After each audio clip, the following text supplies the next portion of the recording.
حالات کا سنورنا، تکالیف سے نجات، مصائب اور پریشانیوں سے حفاظت،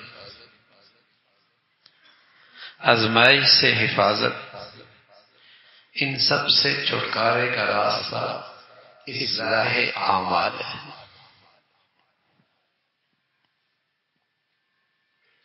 یہ اللہ کا علم ہے، رسولوں کے پاس ہے، اور یہ علم ہے مسلمانوں کے لیے خاص، کہ اگر تم نے اپنے حالات سنوارنے ہیں تو اپنے اعمال سنوارو۔ یہ علم کافر نہیں جانتے، مشرک نہیں جانتے، اہل باطل نہیں سمجھتا، عقل پرست کو یہ بات سمجھ میں نہیں آتی، مادیت کے پجاری کو یہ باتیں سمجھ میں نہیں آتی، اسباب و وسائل کو معبود ماننے والے انہیں یہ بات سمجھ میں نہیں آتی۔ یہ علم اللہ کا ہے، پیغمبروں کے پاس آیا اہل ایمان کے لیے، کہ حالات سنوارنے ہیں تو اعمال سنوارو۔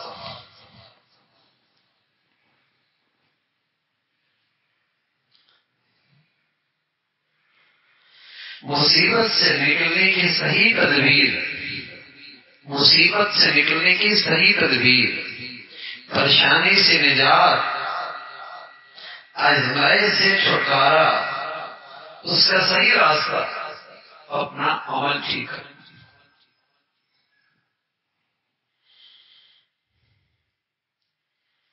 یہ مسلمانوں کے پاس علم تھا جو ان کو ان کے پیغمبر نے دیا تھا، اللہ کی طرف سے آیا تھا۔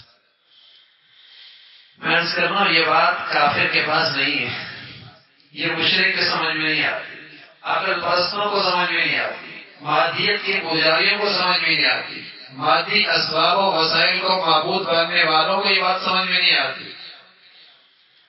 یہ علم تو اس پہ تھا جن کو اللہ کی ذات پہ اعتماد تھا، جن کو اپنے نبی کی ذات پہ اعتماد تھا، وہ اس علم پہ یقین رکھا کرتے تھے۔ جب بھی ان کی زندگی میں کوئی مشکل آتی تو فوراً عمل کی طرف متوجہ ہو۔ لیکن آج دنیا میں باطل کا غلبہ ہے، مادیت کی پوجا ہو رہی ہے، مادہ پرستی کا دور ہے، میاں بیوی میں انبن ہوتی ہے تو عمل کی طرف توجہ نہیں آتی، بیٹا نافرمان ہوتا ہے، عمل کی طرف توجہ نہیں آتی، معاشی پریشانی آتی ہے، عمل کی طرف توجہ نہیں آتی، گھر سے محبتیں روٹ گئی ہیں، عمل کی طرف توجہ نہیں آتی، بھائیوں میں نفرتوں کی آگ لگی ہے، عمل کی طرف توجہ نہیں آتی، میاں بیوی کی نہیں بنتی، نظر عمل کی طرف نہیں جاتی۔ ہم محفلوں میں مجلسوں میں حالات کا رونق ہوتے ہیں، لیکن اصلاح اعمال کا تذکرہ نہیں ہوتا۔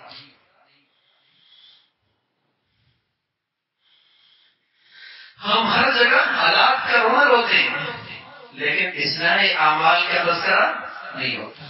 اعمال سنوارنے کی فکر کوئی نہیں۔ باطل نے ایسا دماغ مسا کر دیا، نظر کہاں جاتی ہے؟ زہری نقشوں کی طرف۔ یوں ہو گیا تو اس لیے یوں ہو گیا، اس نے ایسا کر دیا اس لیے ایسا ہو گیا، بیوی کی ماں نے کان بھرے اس لیے بیوی ایسی باتیں کرتی ہے، ساس نے بیٹے کے کان بھرے اس لیے میرے ساتھ ایسا کرتا ہے۔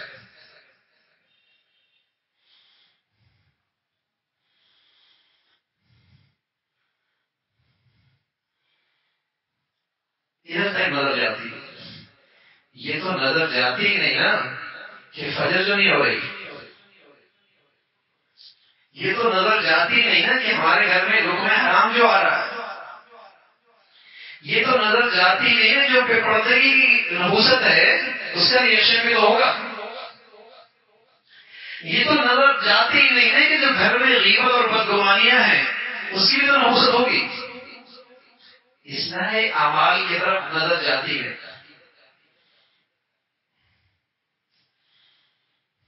ذہنی نقشوں کی طرف جاتی ہے.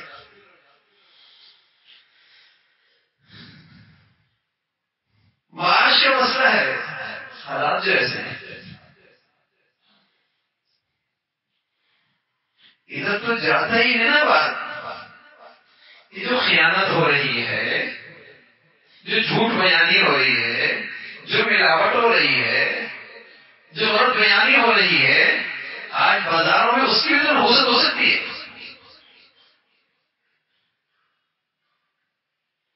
اصلاح اعمال کی طرف نظر دی جائے.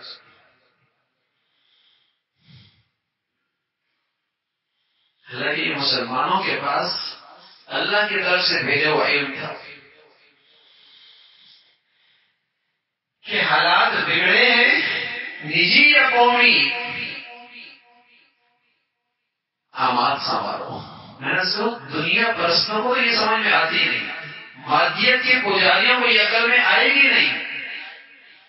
جو ہر چیز کو عقل کے پیمانے پہ پرکھتے ہیں انہیں یہ علم سمجھ میں نہیں آئے گا.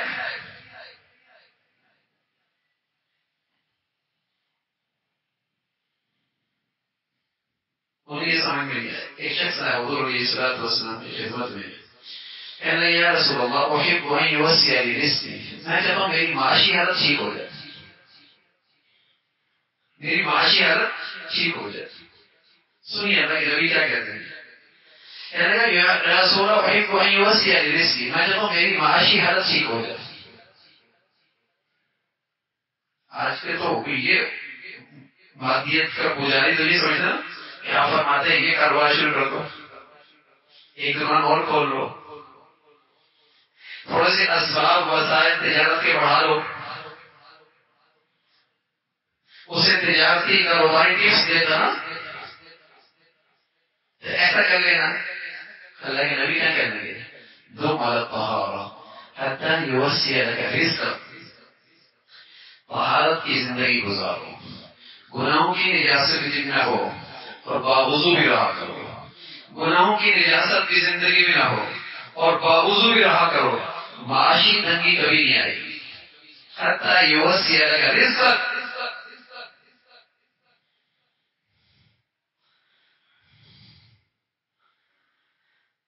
جن کے مادیتی معبود ہے انہیں تو یہ بات سمجھ میں نہیں آئے گی، لیکن کم از کم مسلمان کے لانے والا تو اپنے نبی کی بات پہ اعتماد کرتا.